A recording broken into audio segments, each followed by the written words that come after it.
Welcome to Glorious Botafogo, your number one source of Botafogo news in English.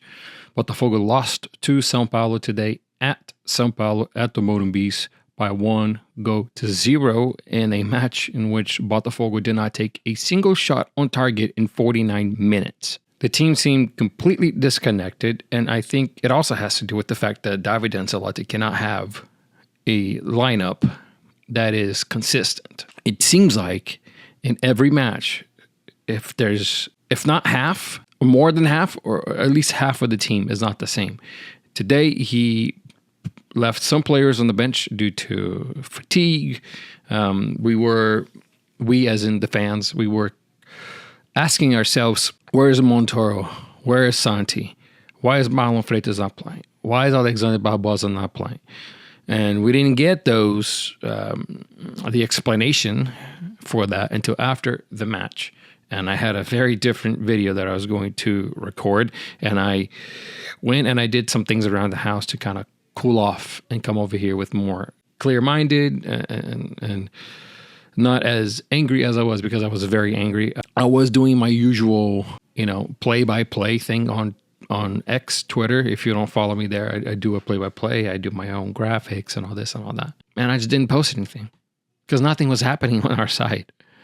Absolutely nothing. And the way that Davide put the team together and how the team executed his tactics, it's not working. It's not. In the press conference, he said it himself. The team's just not understanding what I'm trying. I'm not doing a good job at showing them what I want them to do.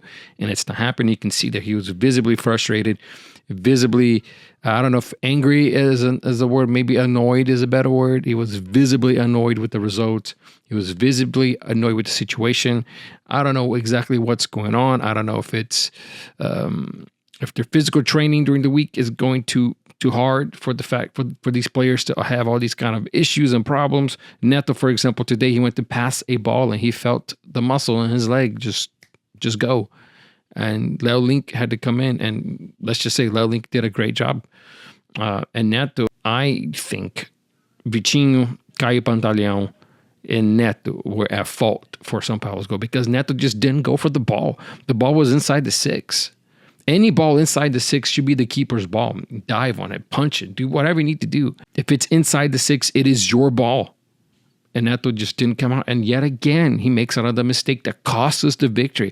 And it cost us an elimination from the Copa do Brasil. So I think Léo Link should be given the choice here. He came in cold from the bench, didn't get scored on. Granted, Botafogo got lucky, or maybe São Paulo got unlucky. But it's really frustrating. And if you look at the table, we are stuck in 6th place. São Paulo has now caught up to us. And now we're going to play Mirassol, which is having one hell of a tournament.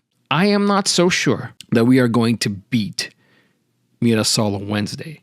I'm not sure. And then after this will be one game a week.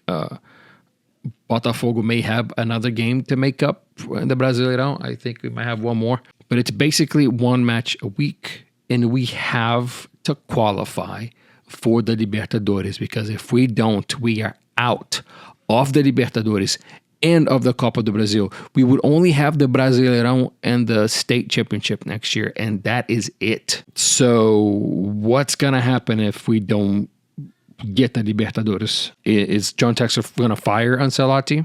Going to give him a chance to continue in 2026? Going to give him time to work?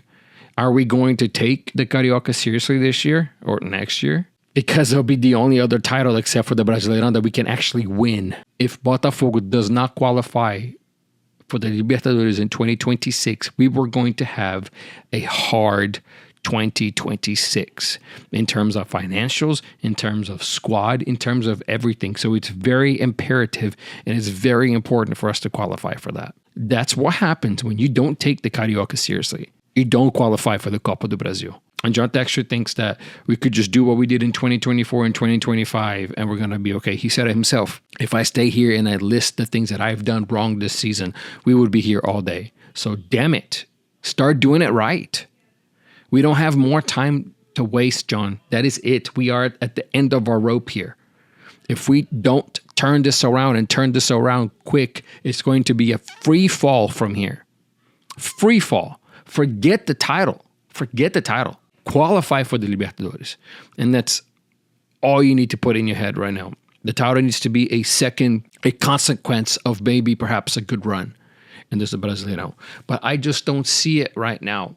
It doesn't seem like the team and the coach, and granted, the moment, I don't think nothing's aligning. It just seems like everything is just not aligning. I don't know how else to say it. It's very frustrating on the point of the supporters to see this happening, because we know as Botafogo supporters, we know where it can go from here.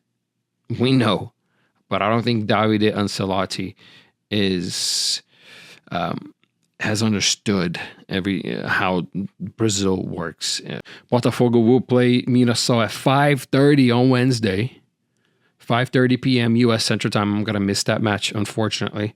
And then Botafogo will play Atlético Mineiro at the Newton Santos at 4:30 p.m. on Saturday, which I think I'm also going to miss that match, unfortunately. Yeah, unfortunately, I think so. It is what it is. I still, again, as I said before, I still plan on doing those live streams, and it's probably coming sometime this weekend.